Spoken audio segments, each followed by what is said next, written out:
Hello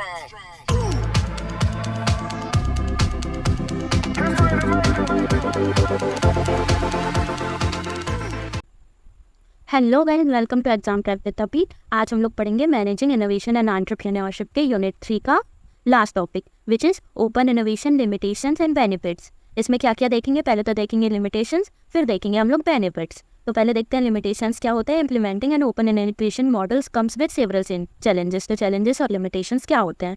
risk of unintended information sharing. There is a possibility of revealing information that wasn't meant to be share. कभी कभी ऐसा होता है कि जो कॉन्फिडेंशियल इन्फॉर्मेशन होती है वो शेयर हो जाती है जो कि शेयर नहीं होनी चाहिए थी। Loss of competitive advantage. The hosting organisation might loss its competitive edge by revealing its intellectual property. मतलब जो ऑर्गेनाइजेशन होगी होस्ट करेगी जो उसकी जो इंटेलेक्चुअल प्रॉपर्टीज होंगी वो रिवील हो जाएंगी इस चीज़ से।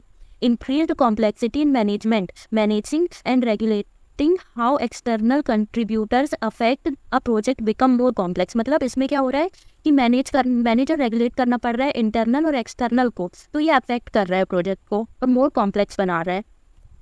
Identifying and incorporating external innovation. It can be challenging to find and integrate external innovation effectively. तो इसमें क्या हो रहा है कि चैलेंजिंग बोला जा रहा है किसी भी एक्सटर्नल इनोवेशन को इनकॉर्पोरेट करना।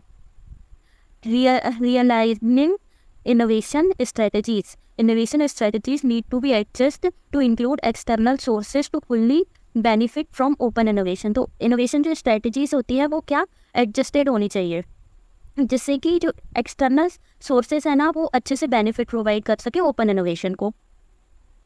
उसके बाद देखते हैं हम लोग, ये challenges गलत लिखा है, इसमें आना चाहिए था benefits.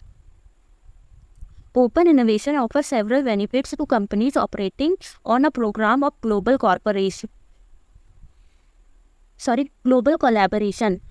Reduced cost of conducting research and development. मतलब इसमें क्या हो रहा है? Cost reduce हो रही है. Potential for improvement in development productivities में productivity improve हो रही है. Incorporation of customer early in the development process. जो customer से होंगे ना उनका incorporation मतलब पहले से उनको भी लिया जाएगा इस डेवलपमेंट प्रोसेस में। Increase in accuracy for market research and customer targeting. तो इसमें क्या होगा? एक्यूरेसी भी इंक्रीज होगी। Improve the performance in planning and delivering projects. Performance क्या होगी? प्लानिंग और डिलीवरी की वो इम्प्रूव होगी। Potential for synergism between internal and external innovation. तो इंटरनल और एक्सटर्नल इनोवेशन का जो कोलैबोरेशन होगा ना इसका मतलब होता है कोलैबोरेटिव। तो कितना अच्छा कोलैबोरेशन होगा इंटरनल एक्सटर्नल का, वही बताया गया है कि पोटेंशियल कोलैबोरेशन होगा। पोटेंशियल फॉर वायरल मार्केटिंग, मतलब वायरल मार्केटिंग के लिए बहुत अच्छा है। इनहेंस डिजिटल ट्रांसफॉर्मेशन भी इनहेंस करेगा। Potential for completely new business model भी बन के तैयार हो सकता है। Leveraging the innovation ecosystem. Innovation का जो इकोसिस्टम होगा वो अच्छा होगा इससे। इसके बाद हम लोगों को डायग्राम देख के ज़्यादा समझ आता है, इसीलिए ये कुछ पॉइंट्स हैं, इनको याद करने में आपको इजी होगा। इसके अंदर की जो पॉइंट्स, अंदर की थ्योरी तो हम लिख ही सकते हैं, तो ये कुछ पॉइंट्स देख लेते हैं एडवांटेजेस के। Access to a broader pool of ideas and expertise. इस पर क्या हो रहा है? जो ब्रॉडर टर्म्स हो रही हैं आइडियाज़ की, एक्सपर्टीज़ की, उसका एक्सेस मिल जाता है। Faster time to market. अगर ओपन इनोवेशन होगा तो जो मार्केट में आने का टाइम है वो जल्दी हो जाएगा। रिड्यूस R&D कॉस्ट, मतलब R&D की जो कॉस्ट है ना वो रिड्यूस हो जाएगी। Increase flexibility and agility enhance competitiveness.